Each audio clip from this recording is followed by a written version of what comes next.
My name is Marilyn Walker, and if you have ever lived in a small town, here, you can't lose anything without everyone noticing.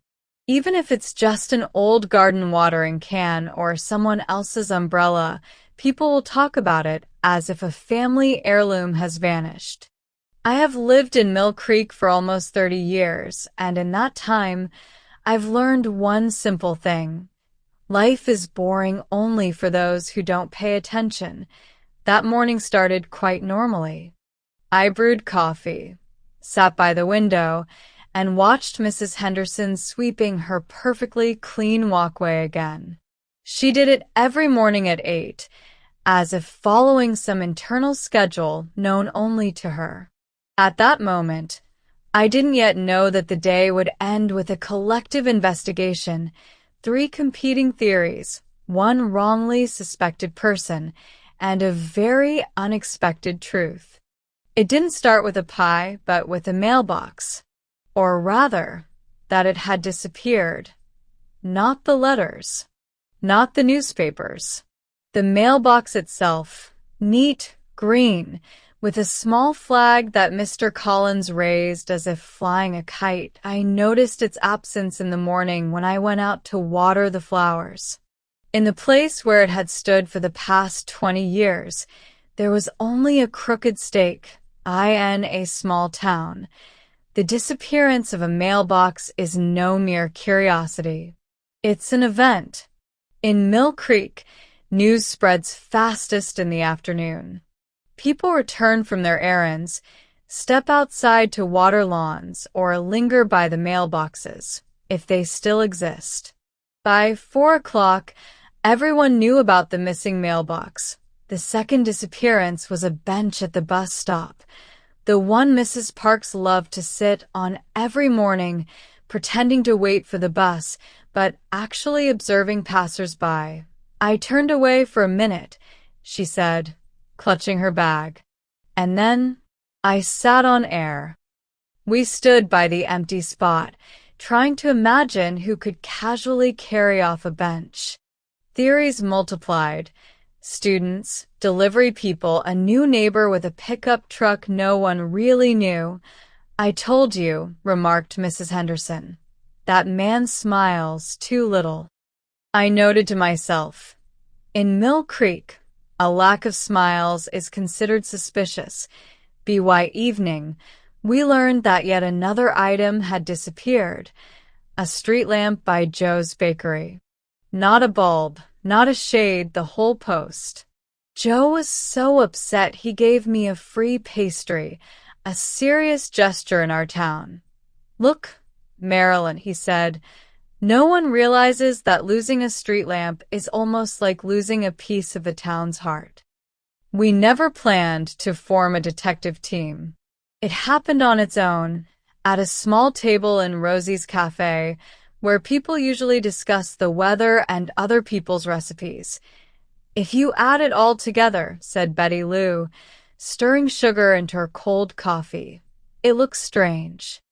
So far it looks like someone enjoys taking away large objects.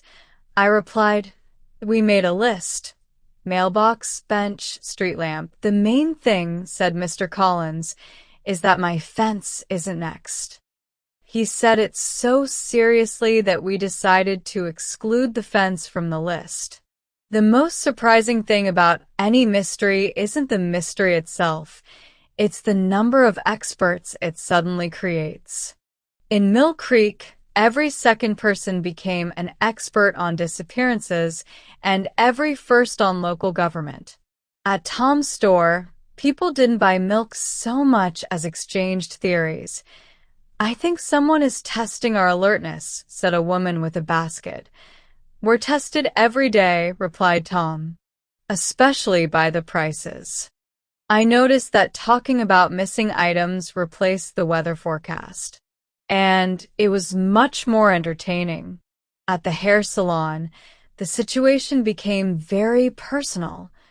Today it's the mailbox, said my stylist Linda. And tomorrow what? Chairs. I'd rather the chairs disappear than my new hairstyle. I replied, laughing. I began noticing small things. People lingered longer outside. Neighbors greeted each other more warmly. Even those who used to nod politely now stopped to talk. "Have you noticed that Mr. Ellis has been going out more?" whispered Betty Lou. "Maybe he just wants to check that his porch is still there," I replied, smiling. Mrs. Parks once said to me, "You know, Marilyn, it's been a long time since anything brought us all together like this." I nodded. People can be united by anything, even the absence of a bench. The real solution didn't come from City Hall or the loudest voices. It came from the library. I went there to escape the heat and return a book I had kept far longer than polite, though not as long as Mr. Collins usually does. At a table in the back, I noticed a familiar group: Mrs. Parks, schoolteacher Nancy, and quiet Mr. Ellis, who usually speaks so little that every word feels important. They had papers spread out in front of them, street maps, printed photographs. "We didn't want to make a fuss," Mr. Ellis said when he noticed I was watching. But apparently we did anyway. It turned out that for several months, a semi-official initiative existed in the town. A small group of the most unnoticed residents, those rarely listened to, decided to help Mill Creek by identifying old, unstable public fixtures and arranging for replacements. They worked with a contractor for free in exchange for a tax benefit no one fully understood or confirmed. "We thought it would be a surprise," Mrs. Parks admitted softly. "A good one." I reflected that in our town, the word surprise has a very broad meaning. The problem, as usual, was in the details, or rather in their complete absence. No announcements. No warning signs. No notes left behind. No one considered that people get attached to ordinary things, especially those they've had for decades. "We wanted it to look like an improvement," said Nancy, "but it turned into an investigation." I nodded. In Mill Creek, any improvement without discussion automatically looks suspicious. But there was one more detail they initially didn't want to mention: Mr. Collins's mailbox wasn't taken randomly.